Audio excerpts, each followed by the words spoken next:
On the outskirts of the small, seemingly peaceful town of Redwood Falls, there stood an old, abandoned mansion known as the Valentine House. The mansion, once a vibrant estate bustling with extravagant Valentine's Day balls and celebrations, now held a more sinister reputation. Local legends whispered of a tragic love story and a curse that befell anyone who dared to explore its decrepit halls on Valentine's Day. This year, a group of curious teenagers, fueled by the thrill of adventure and the skepticism of youth, decided to challenge the curse and spend Valentine's night within the mansion's walls. The arrival. It was a chilly evening on February 14, 2024, when Sarah, Jake, MIA, and Eric, best friends since childhood, pulled up to the rusted gates of the Valentine house. The mansion loomed ominously against the backdrop of a dimming sky, its windows dark and unwelcoming. "Are we really doing this?" MIA asked, a tremor in her voice betraying her cool demeanor. "We have to see for ourselves if the stories are true," Eric replied, his hand already on the gate, pushing it open with a long, eerie creak that echoed through the silent trees surrounding the property. As they approached the mansion, the wind seemed to whisper through the branches, a soft moaning sound that made even skeptical Jake glance over his shoulder. The front door was slightly ajar, inviting yet foreboding. Inside, the mansion was shrouded in shadows, the air thick with dust and the scent of decay.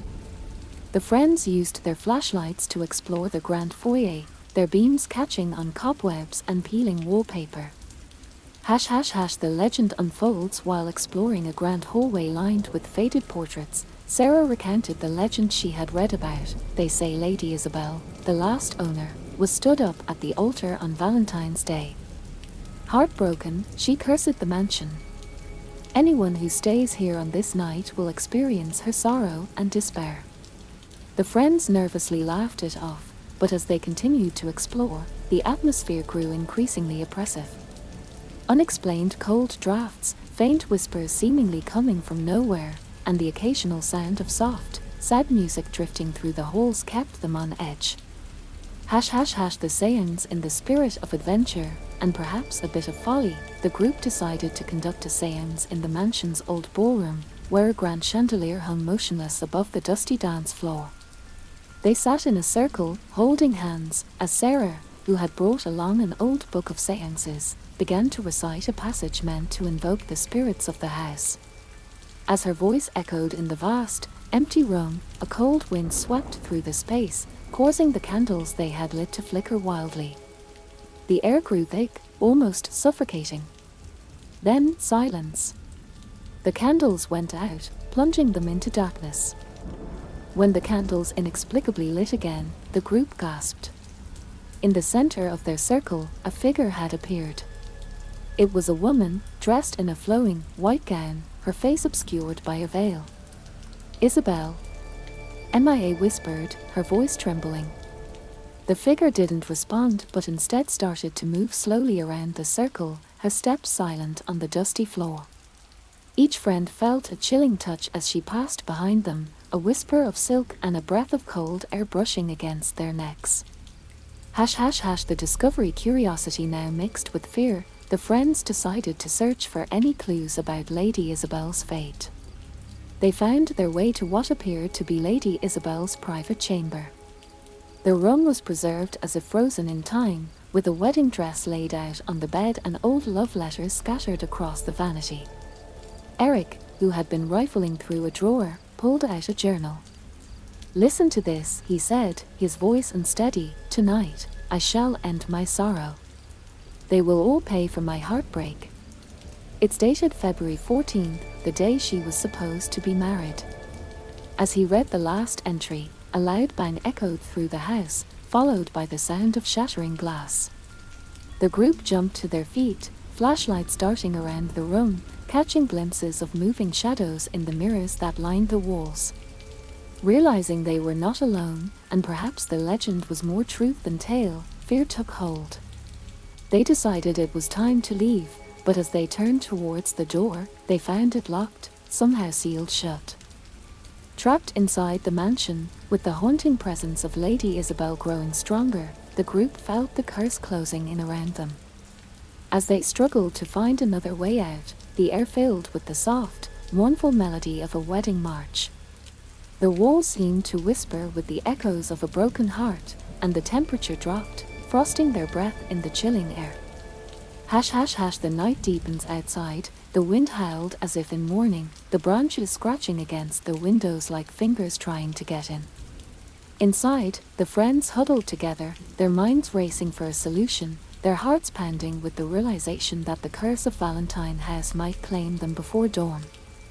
As the spectral music swelled, their desperation grew. Each note seemed to echo through the halls with a sorrow so profound it was almost tangible. Sarah shivered, clutching her arms around herself as if to ward off the cold that seeped into her bones. "We need to keep moving," she urged, her voice barely above a whisper, fearful of awakening further wrath from the unseen forces that held them captive.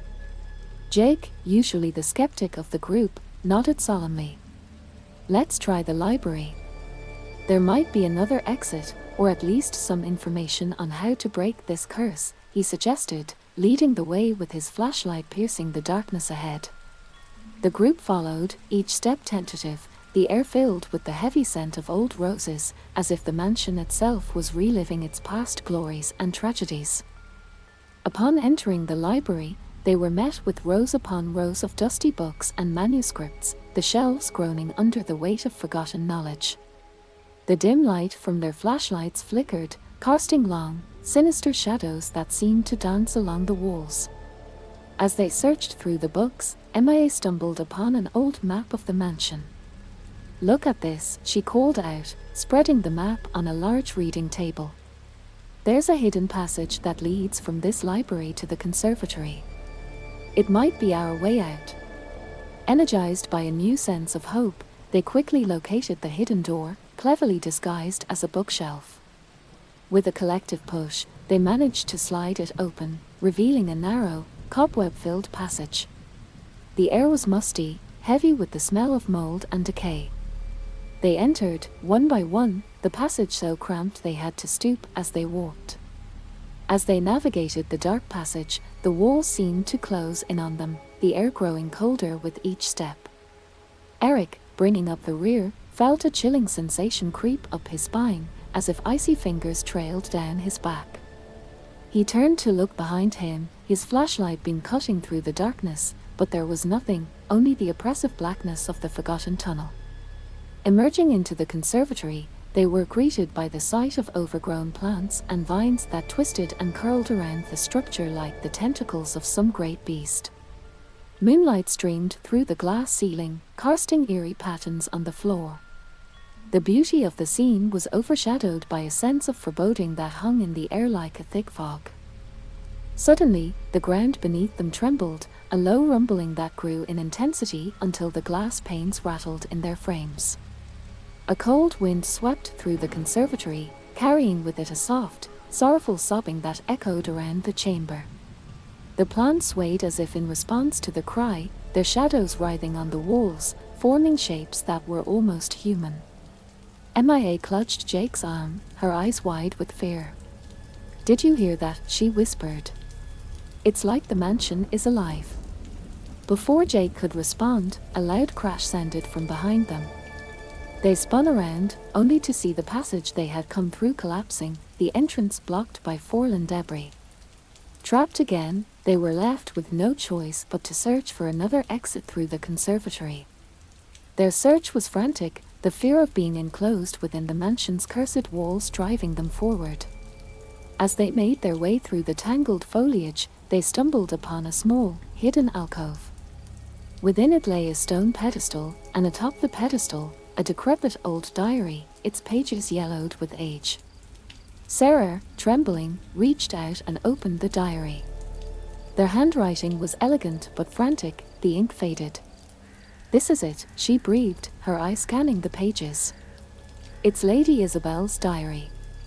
The diary revealed the depth of Isabel's despair and her final, dreadful act.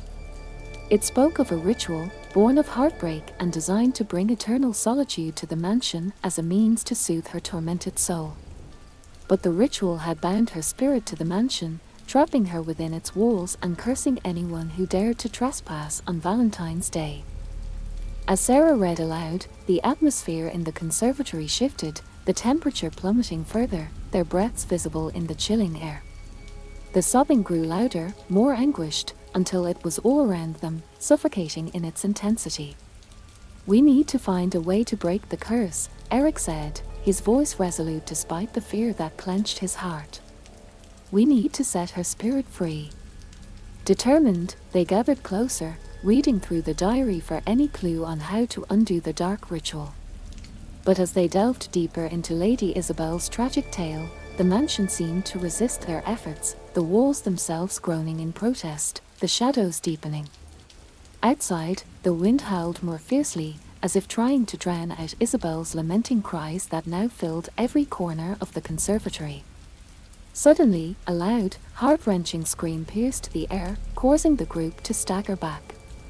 The scream seemed to come from everywhere and nowhere, resonating deep within the bones of the old mansion as well as their own. The plants in the conservatory shook violently, leaves fluttering to the ground like tears. Sarah, clutching the diary to her chest, read faster, her voice quivering with urgency. "There's something here, a way to appease her spirit. It says we must find the locket Isabel's lover gave her, the very locket she threw away in her despair the night she was left alone at the altar. It's still somewhere in this mansion. If we can return it to her, maybe, just maybe, it will break the curse." Armed with this new mission, they spread out to search the conservatory, their flashlights casting long, ominous shadows among the twisted vines and creeping ivy. The atmosphere was thick with anticipation and dread, every sound magnified to an eerie degree. As they searched, the air grew colder, and the sense of being watched intensified.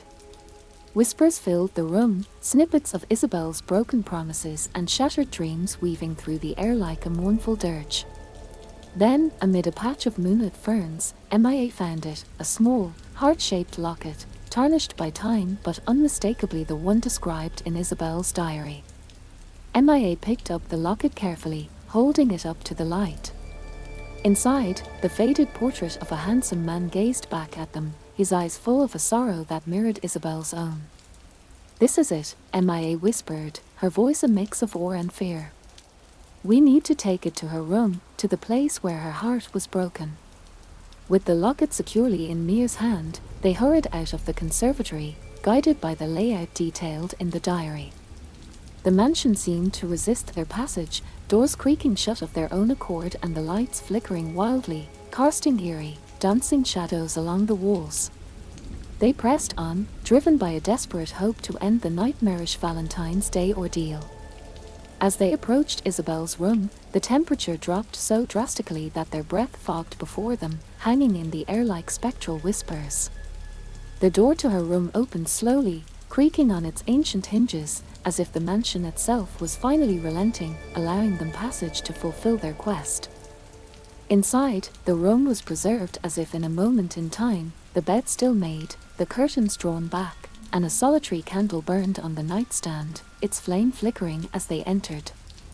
The air was thick with the perfume of old roses, overwhelming in its intensity. MIA stepped forward, the locket clutched tightly in her hand. She approached the nightstand, her movements slow and reverent. With trembling hands, she opened the locket and placed it beside the burning candle. "Isabel," she called softly into the quiet room, "we bring you what was lost. We release you from this pain." The candle flame surged as if in response, casting a brilliant light that momentarily blinded them. When their vision cleared, the figure of a woman was standing before them. She was ethereal, her form translucent and shimmering, a ghostly image of beauty and sorrow. She reached for the locket, her hand passing through Mia's as if made of air, her touch as cold as the grave. "Thank you," she whispered, her voice echoing with a lifetime of sadness.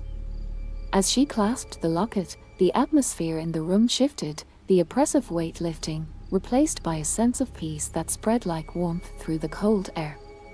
Isabel's apparition smiled, a tearful yet serene expression crossing her features. Then, slowly, she began to fade, her form dissipating into the air, leaving behind only the faint scent of roses and a whisper of gratitude. The friends stood in stunned silence, the locket now lying inert on the nightstand. They felt a mix of relief and awe, their hearts heavy with the magnitude of what they had witnessed.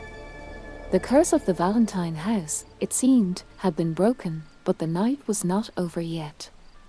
As they left Isabel's room, the mansion seemed to sigh, a sound of release and resignation echoing through its halls.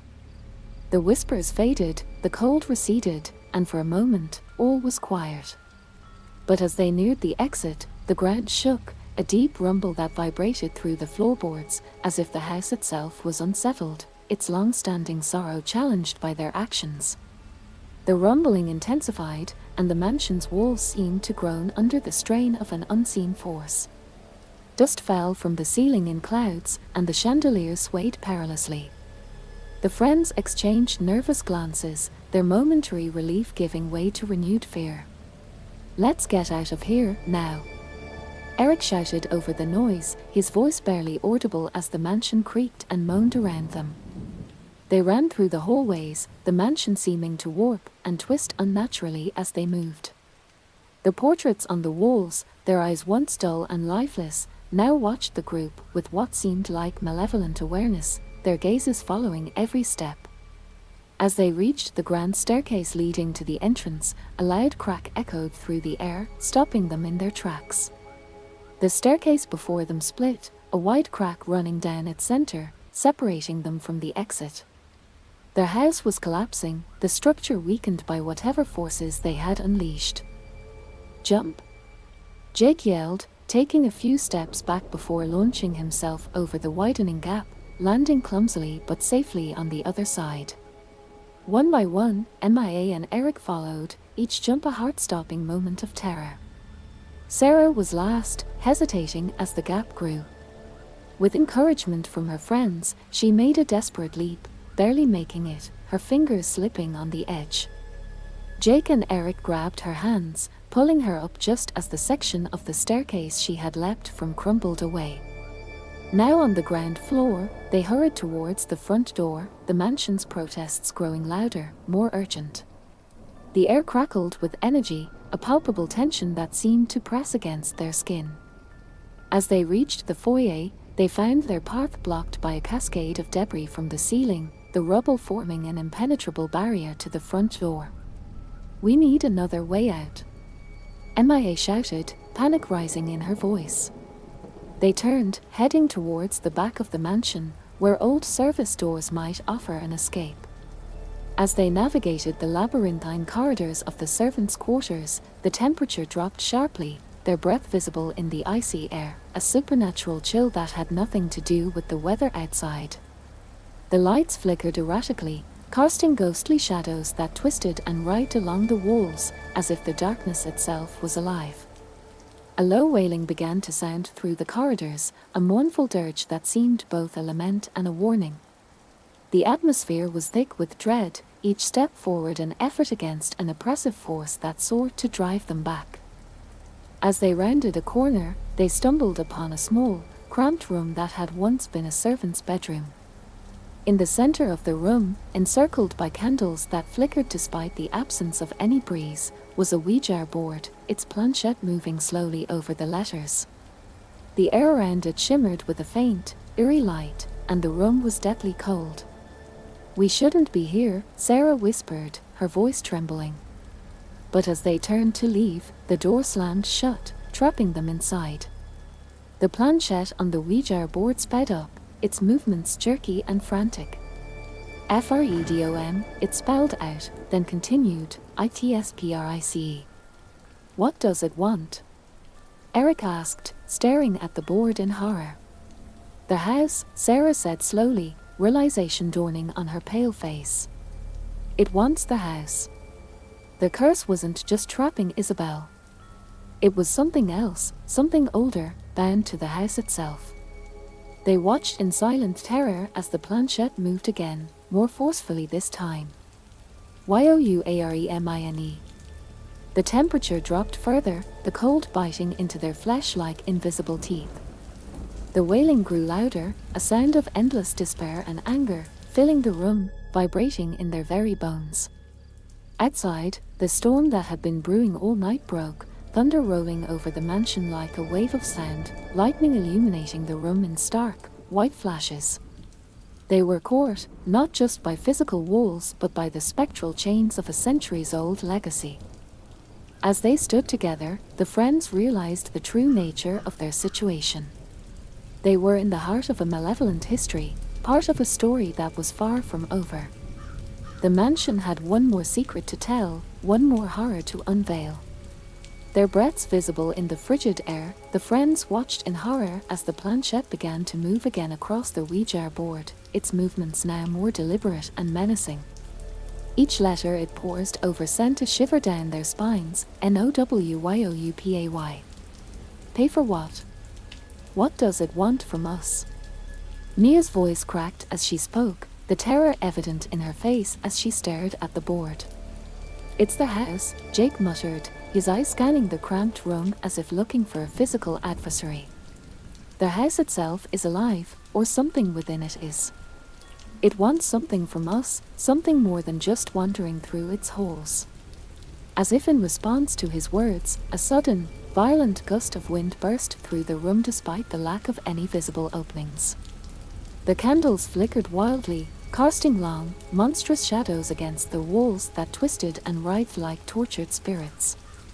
The air grew denser, heavier, as if imbued with a malevolent presence that pressed against their very souls. We need to find another exit, now. Eric's command was almost drowned out by the sound of the house groaning ominously around them, the beams and the walls creaking as if in the throes of an unbearable pain. Pushing through their fear, they grabbed their flashlights and bags, scrambling towards another door in the room that led to what looked like a narrow service tunnel. The tunnel was dark, damp, and lined with old piping and cobwebs. As they moved, their flashlights barely penetrated the oppressive darkness that seemed almost solid, as if the shadows themselves were an entity. Their footsteps echoed oddly in the tunnel, sometimes seeming to come from behind them rather than from their own making. Several times, they stopped, turning around quickly, only to see nothing but the long, empty corridor stretching back into darkness. The tunnel finally ended at a rusty ladder leading up to a heavy trapdoor. Eric went first, pushing hard against the door with his shoulder. It gave way with a loud screech that echoed down the tunnel, opening to reveal the dim light of a stormy sky. They had emerged in the old garden of the mansion, overgrown and wild, the plants left to fend for themselves, creating an eerie, tangled wilderness.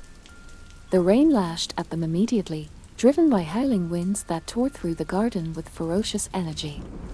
They could barely see a few feet in front of them as they stumbled through the mud and thorny underbrush, trying to put as much distance as they could between themselves and the house. Behind them, the Valentine house stood silent on the hill, its windows dark like dead eyes watching them flee.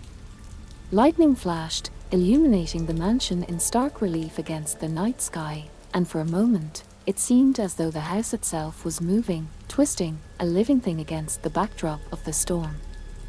They made their way to the edge of the property, the fence now just visible through the storm.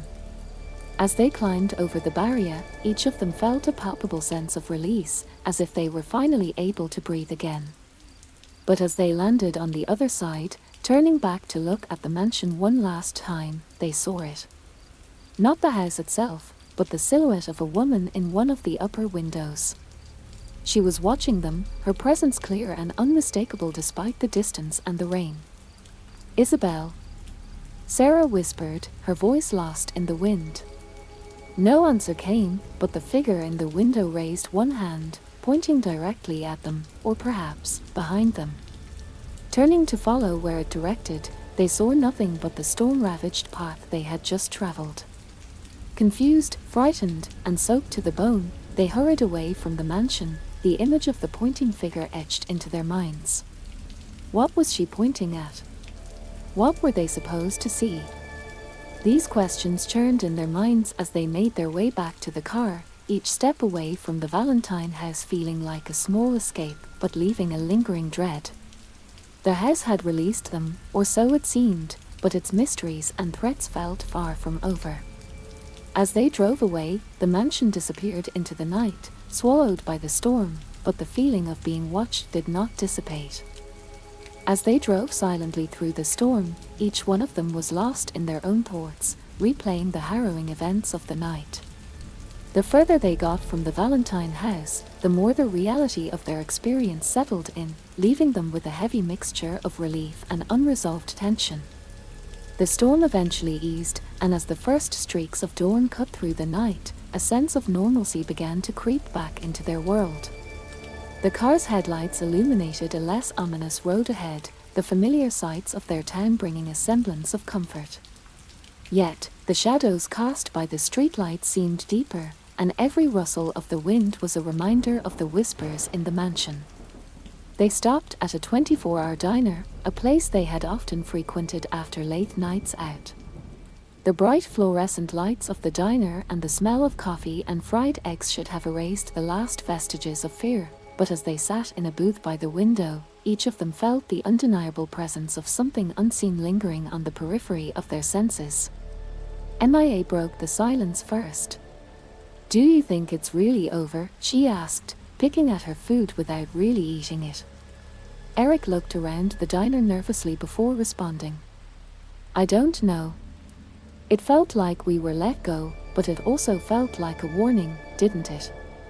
Like we were being shown something that's still unfinished."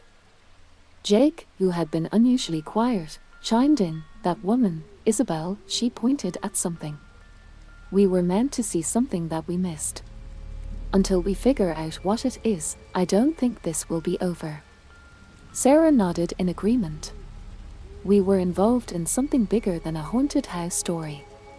Those legends about the Valentine house, the curse, it's all part of something that's still happening." "And what about the other spirits, the voices and the shadows?" "There's more to that place, more stories that need to be told." Their conversation was interrupted by a sudden flicker of the diner's lights, which dimmed momentarily, casting long shadows across the room. They exchanged glances, each feeling a chill run down their spine. Determined to find answers, they made a pact to return to the Valentine house, to uncover the rest of its secrets, and to find out what Isabel was trying to show them. But for now, they needed to prepare, to research more about the house's history, and to gather their courage to face whatever lay waiting in the shadows of the mansion. As they left the diner, the first light of dawn gave way to a clear morning sky, a stark contrast to the darkness of the night before. But the image of the Valentine house, somber and foreboding, lingered in their minds, a silent summons for their inevitable return. The story of their Valentine's Day horror was far from finished. As they drove away, each of them felt the weight of the coming days, the need to solve the mysteries of the past, and the fear of what they might discover. The road ahead was uncertain, the shadows longer and deeper than before. Weeks passed as the group dug deeper into the history of the Valentine house and the tragic tale of Isabel. With each piece of history they unearthed, the story grew darker, and the shadows around them seemed to deepen. As they pieced together the fragmented reports, personal diaries, and faded photographs, they realized that Isabel's heartbreak was merely the epicenter of a much larger, sinister story, a story steeped in betrayal, forbidden rituals, and the desperate quest for eternal love. Determined to face the unknown, Sarah, Jake, MIA, and Eric returned to the Valentine house one final time. The mansion, under the cloak of a starless night, seemed to anticipate their arrival, its silhouette a stark contrast against the twilight horizon. Armed with knowledge and a resolve to end the haunting, they entered the house. The air inside was thick with a palpable dread, and the silence was broken only by the echo of their footsteps. Guided by the light of their flashlights, they made their way to Isabel's room, where the air felt heavy with the scent of old roses, a ghostly reminder of the past that refused to fade. As they reached the room, the locket that MIA had placed weeks ago lay open on the vanity, glowing faintly under the moonlight that filtered through the draped windows. The portrait of Isabel's lover still gazed sorrowfully from within. Gathering around the locket, they began the ritual they believed would sever the ties binding the spirits to the mansion. Chanting words from an ancient text, they felt the air grow colder, and a wind rose within the room, swirling the curtains into a frenzied dance. Shadows crept along the walls, twisting into human shapes that seemed to reach out towards them. The house groaned under the weight of their incantations, and a scream, long and mournful, filled the air, echoing through the empty halls. As the final words of the ritual were spoken, a profound silence fell. The shadows dissipated, and the wind died down as suddenly as it had begun. The atmosphere lightened, the oppressive feeling that had filled the mansion lifting like a dark fog at sunrise. They waited, breaths held, hearts pounding. Then, as if a weight had been lifted, the house seemed to breathe a sigh of relief. The portrait in the locket slowly faded away, leaving behind just an empty frame. The curse was broken, the spirits freed. The group left the Valentine house, walking out into the dawn, the first light of the day casting long, peaceful shadows. The mansion, now truly just an old house, stood silent and serene against the morning sky. As they walked away, a sense of accomplishment mixed with melancholy filled their hearts. They had faced the horrors of the past, uncovering secrets that were meant to be forgotten and setting free those trapped by timeless grief. The Valentine house would no longer be a place of sorrow and haunted whispers, but a silent monument to their courage. Sarah looked back one last time, her eyes reflecting the soft glow of the rising sun. "It's finally over," she whispered, a sense of closure echoing in her words. The Valentine house, its dark legacy concluded, watched them leave, its windows now just glass reflecting the morning light, no longer eyes that held the despair of a century. The story of the Valentine house was closed, its chapters of horror completed, and in the calm of the new day, peace had returned. And so, the story ends here, in the quiet after the storm, where the sunrise promises a new beginning and the shadows of the night are just memories fading with the stars.